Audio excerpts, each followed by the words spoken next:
Right breaking చేస్తున్నాం. గుంటూరు జిల్లా దుగ్గిరాల మండలంలో దారుణం చోటు చేసుకుంది. ప్రియుడు మోజులో పడి భర్తకు బిర్యానీలో నిద్ర మాత్రలు కలిపి ఓ భార్య హత్య చేసిన ఘటన స్థానికంగా కలకలం రేపింది. అయితే దుగ్గిరాలకు చెందిన శివ నాగరాజును అతని భార్య లక్ష్మీ మాధురి రాత్రి బిర్యానీలో నిద్ర మాత్రలు కలిపి స్పృహ కోల్పోయాక ప్రియుడితో కలిసి ముఖంపై దిండుతో నొక్కి ఊపిరాడకుండా చేసి హత్య చేశారు. అనంతరం గుండెపోటుతో మరణించాడని నమ్మించే ప్రయత్నం చేశారు. చివరకు మృతుడి చెవిలో నుంచి రక్తం రావడం గమనించిన పోలీసులు భార్య శివమాధుని అదుపులోకి తీసుకుని విచారించారు. దీంతో తానే హత్య చేసినట్టు అంగీకరించింది.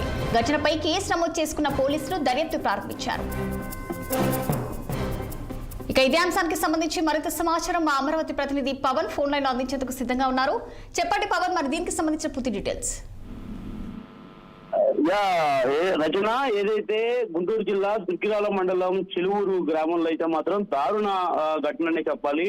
ప్రియుడితో అలవాటు పడినటువంటి భార్య తమ కలవడానికి అడ్డుగా ఉన్నాడని చెప్పి కూడా భర్తని హతమార్చినటువంటి ఘటన అయితే మాత్రం ప్రస్తుతం గ్రామంలో కొంత అలజడి వాతావరణాన్ని సృష్టిస్తా ఉంది. ప్రియుడితో కలవడానికి భర్త అడ్డు వస్తున్నాడని చెప్పి కూడా పక్కా ప్లాన్ తో కసాయి భార్య అయితే మాత్రం భర్తనైతే మాత్రం హత్య చేసింది. ఏదైతే గుంటూరు జిల్లా దుగ్గిరాల మండలం చిలువూరుకు చెందినటువంటి శివనాగరాజు మాధురి అనేటువంటి ఒక మహిళకైతే మాత్రం 2007లో పెళ్లినట్టుగా కూడా తెలుస్తా ఉంది. వీరికి 2 పిల్లలు కూడా ఉన్నట్టుగా కూడా తెలుస్తా ఉంది. మాధురి విజయవాడలో సినిమా హాల్ కౌంటర్ లో కూడా టికెట్లు ఇచ్చే సమయంలో సత్తనపల్లికి చెందినటువంటి గోపి అనేటువంటి ఒక వ్యక్తితో కూడా పరిచయం అయితే మాత్రం ఏర్పడినట్టు తెలుస్తా ఉంది. అది కాస్త వివాహేతర సంబంధానికి దారితీసిందని కూడా తెలుస్తా ఉంది. మరి ఈ నేపథ్యంలోనే తన భర్తను హైదరాబాద్ లో ఉన్నటువంటి ట్రావెల్స్ వ్యాపారం చేస్తున్నటువంటి గోపి వద్దకు ఉద్యోగం పేరుతో అయితే మాత్రం భార్య పంపించింది. కొన్నాళ్ల తర్వాత శివనాగరాజు తిరిగి మరలా గుంటూరు జిల్లా మంగళగిరి నియోజకవర్గంలో ఉన్నటువంటి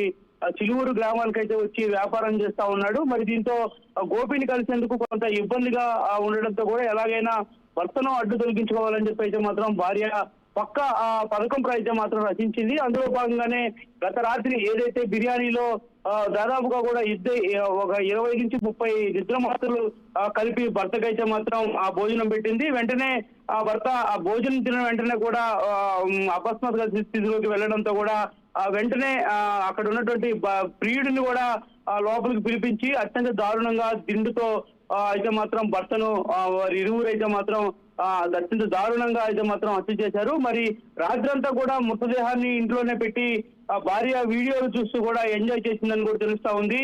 మరి ఈ నేపథ్యంలోనే ఒక్కసారిగా ఉదయాన్నే చుట్టుపక్కల చూసేవారందరికీ కూడా గుండెపోటుతో తన భర్త మరణించాలని చెప్పి కూడా అందరినీ నమ్మించేటువంటి ప్రయత్నం అయితే చేసింది ఆ కసాయి భార్య. వెంటనే అనుమానం వచ్చినటువంటి మృతుడి కుటుంబ సభ్యులు వెంటనే స్థానికంగా ఉన్నటువంటి మంగళగిరి రూరల్ పోలీసులు సమాచారం ఇవ్వడంతో ఈ యొక్క వ్యవహారం అయితే మాత్రం పోలీసులు కూబీలాగి బయటకు తీశారు. భార్య మాధురి, ఆమె ప్రియుడు గోపి ఇద్దరు కలిసే రాత్రి స్లీపింగ్ టాబ్లెట్ వేసిన తర్వాత దిండుతో హతమార్చినటువంటి నేపథ్యంలో కూడా గోపి కొంత పెనుగులాట్లో కింద పడడంతో కూడా గోపి వెనక వైపున గాయాలు కావడంతో ఈ విషయం కూడా అయితే మాత్రం బయటకు వచ్చిందని కూడా తెలుస్తా ఉంది. పోలీసులు అయితే మాత్రం ఇప్పటికే వారి ఇరువురిని అయితే మాత్రం అదుపులోకి తీసుకున్నారు. అదుపులోకి తీసుకొని గోపి ఎప్పుడు వచ్చాడు అసలు గ్రామానికి, అసలు ఏం జరిగింది అనేటువంటి దానిపై కూడా ప్రస్తుతం విచారణ అయితే మాత్రం చేస్తా ఉన్నారు. ప్రస్తుతం ఏదైతే మృతురాలు అయితే మాత్రం మంగళగిరి ప్రభుత్వ ఆసుపత్రిలో ఉన్నటువంటి ఏదైతే ఈ యొక్క మృతుడు అయితే మాత్రం ప్రస్తుతం మంగళగిరి ప్రభుత్వ ఆసుపత్రికి అయితే మాత్రం తరలించారు. మృతుడి కుటుంబ సభ్యులు అయితే మాత్రం ఈ వ్యవహారం ఎప్పటి నుంచో నడుస్తా ఉంది, తమ కోడలపై తమకు ఎప్పటి నుంచో అనుమానంగా ఉన్నప్పటికీ కూడా ఈ యొక్క విషయాన్ని వారి బంధువులు తిరిగినా వాడు పట్టించుకోలేదు. ఈ రోజు తమ కుమారుడిని అత్యంత దారుణంగా కూడా హతమార్చింది కాబట్టి ఖచ్చితంగా ఆమెకి శిక్ష వేయాలని చెప్పి కూడా మృతుడి బంధువులు అయితే మాత్రం డిమాండ్ చేస్తా ఉన్నారు. ఏది ఏమైనా కూడా ఈ యొక్క ఘటన అయితే మాత్రం ప్రస్తుతం ఒక విషాదకరంగా మారినటువంటి నేపథ్యంలో ప్రియుడితో కలిసి అడ్డుగా ఉన్నాడని భర్తను చంపడం పట్ల కూడా ఇటు మహిళా సంఘాలు తీవ్ర ఆగ్రహం వ్యక్తం చేస్తా ఉన్నాయి. ఖచ్చితంగా వీరిరువురికి కూడా కఠిన శిక్ష వేయాలని చెప్పి కూడా డిమాండ్ చేస్తున్నటువంటి పరిస్థితి అయితే మాత్రం కనిపిస్తా ఉంది. ఈ ఘటన గుంటూరు జిల్లా దుగ్గిరాల మండలం చిలువూరు గ్రామంలో చోటు చేసుకోవడంతో కూడా వెంటనే ప్రస్తుతం అయితే మాత్రం పోలీసులు ఈ ఘటనపై మరింత లోతుగా అయితే మాత్రం దర్యాప్తు చేస్తున్నటువంటి పరిస్థితి అయితే మాత్రం కనిపిస్తా ఉంది. రచన.